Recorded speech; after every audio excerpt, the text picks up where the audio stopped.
দুর্ঘটনা রুখতে রেলগেটে উড়ালপুল বা আন্ডারপাস কতটা গুরুত্বপূর্ণ তা প্রমাণ করেছে মুর্শিদাবাদের মর্মান্তিক দুর্ঘটনা। মুর্শিদাবাদের কর্ণসুবর্ণ গোবিন্দপুর লেভেল ক্রসিং এ স্কুল ভ্যানের সঙ্গে ট্রেনের সংঘর্ষে প্রাণ গেছে 4 জন খুদে পড়ুয়া এবং এক বৃদ্ধের মৃত্যু হয়েছে। এই দুর্ঘটনা কার্যত গোটা রাজ্যকে নাড়িয়ে দিয়েছে।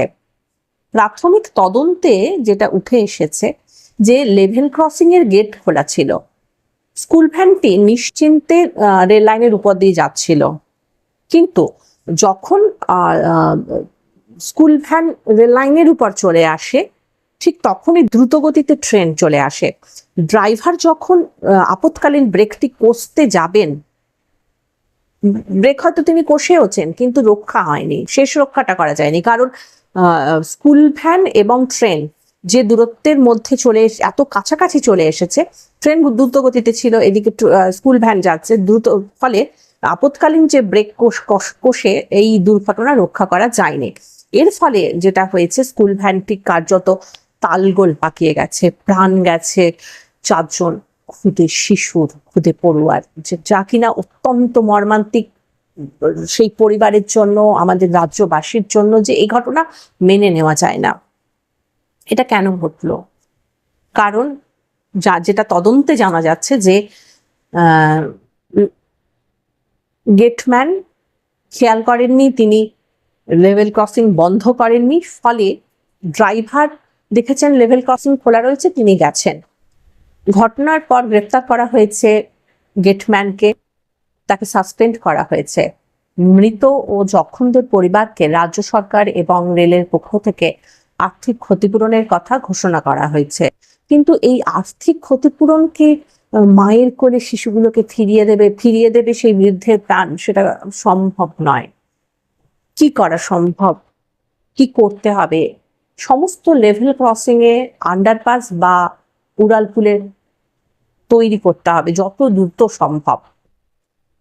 এই লেভেল ক্রসিং থাকলে কোনো শহরের উপর দিয়ে বা কোনো মফস্বল বা গ্রামের উপর দিয়ে যদি লেভেল ক্রসিং যায়, তাহলে যদি সেটা শহর হয় তাহলে থমকে যায় পুরো বিষয়, যাতায়াত ব্যবস্থাটা যেন থমকে যায়, বলা যেতে পারে শহরটা যেন থমকে যায়।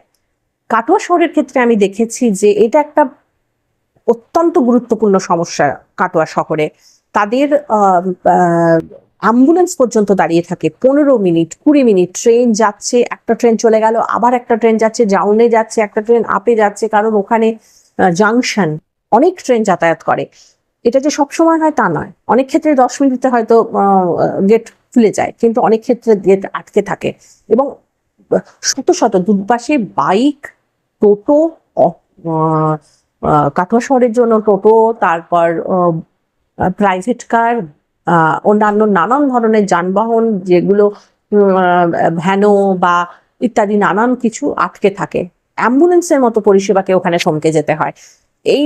এই রেলগেট হয়ে যেত, কিন্তু হয়নি। কেন না, রাজ্য সরকার, আমাদের যে পুরনো তৃণমূল সরকার ছিলেন, সেখানে জমি, তাদের যে জমি নীতি, এই কারণে পুরো কাজটা থমকে আছে। মুর্শিদাবাদের এই মর্মান্তিক দুর্ঘটনা আমাদের মনে করিয়ে দিল প্রত্যেকটি লেভেল ক্রসিং আসলে সম্ভাব্য ঝুঁকির জায়গা। হ্যাঁ, কোনো দুর্ঘটনা ঘটে না, কিন্তু ঘটতে কতক্ষণ? মুর্শিদাবাদের মতো ঘটনা ঘটেছে তো। এখানে যদি উড়ালপুল বা আন্ডারপাস থাকতো, তাহলে এই ধরনের ঘটনা ঘটতো না, ঘটতে পারে না। একমাত্র এই লেভেল ক্রসিং এ আন্ডারপাস বা উড়ালপুলই হচ্ছে একমাত্র সমাধান দুর্ঘটনা যাতে না ঘটে, এবং একমাত্র দীর্ঘমেয়াদী একটা সমাধান হচ্ছে যে উড়ালপুল বা আন্ডারপাস তৈরি করা। রেল সূত্রে জানা গিয়েছে বিভিন্ন রাজ্যে উড়ালপুল বা আন্ডারপাস নির্মাণের কাজ ইতিমধ্যেই শুরু হয়েছে, অনেকটা এগিয়েও গেছে, কিন্তু পশ্চিমবঙ্গে এই আন্ডারপাস তৈরির কাজ অত্যন্ত ধীর গতিতে হচ্ছে, বলা যেতে পারে স্তব্ধ ছিল এতদিন। কেন না, জানা গিয়েছে যে আমাদের যে বিগত তৃণমূল সরকারের যে জমি নীতি, সেই জন্য এই কাজ রেল করতে পারেনি। এবং জমি অধিগ্রহণ এবং যে প্রকল্প, এই নিয়ে যে রাজ্য সরকার এবং কেন্দ্র সরকারের মধ্যে নানান পার্থক্য তৈরি হয়েছে, যা আমরা খবরে আমাদের নজরে এসেছে। এই প্রকল্প বাস্তবায়িত, এই যে উড়ালপুল বা আন্ডারপাস তৈরি করতে গেলে প্রয়োজন জমির। কারণ হচ্ছে যে সেখানে রাস্তা তৈরি করতে হবে, বিদ্যুৎ বা জল বা অন্যান্য যে সমস্ত পরিষেবা রয়েছে সেগুলোকে এক জায়গা থেকে অন্য জায়গায় করতে গেলে দরকার জমি। স্থানীয় কিছু মানুষকে হচ্ছে পুনর্বাসন দিতে হবে, সেই জন্যও জমি দরকার। আর সেখানে মূল বাধা হয়ে থেকেছে আমাদের বিগত তৃণমূল সরকারের জমি নীতি। আসার কথা হচ্ছে যে 15 বছরে থমকে থাকা এই প্রকল্প নতুন সরকার আসার পরে গতি পেয়েছে। তাদের মানে নতুন সরকারের উন্নয়ন প্রকল্প গত তৃণমূল সরকারের মতো দিশাহীন নয়।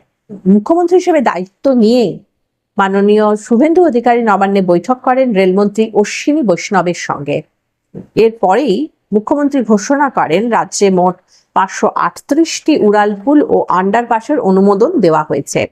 সেজন্য যে জমি দরকার, রাজ্য সরকারের পক্ষ থেকে যা যা সাহায্য দরকার সমস্তই রেল কর্তৃপক্ষকে করা হবে, এমনটাই আশ্বাস দিয়েছেন আমাদের বর্তমান মুখ্যমন্ত্রী শুভেন্দু অধিকারী। সবাই চাইছেন এই প্রকল্প দ্রুত বাস্তবায়িত হোক। রেলগেটের লেভেল ক্রসিং এ দুর্ঘটনা যেন এই ধরনের না ঘটে। আন্ডারপাস এবং উড়ালপুল তৈরি করে বিকল্প ব্যবস্থা তৈরি হোক, গতি ফিরুক, শহরের দ্রুত গতিতে যাক ট্রেনগুলি।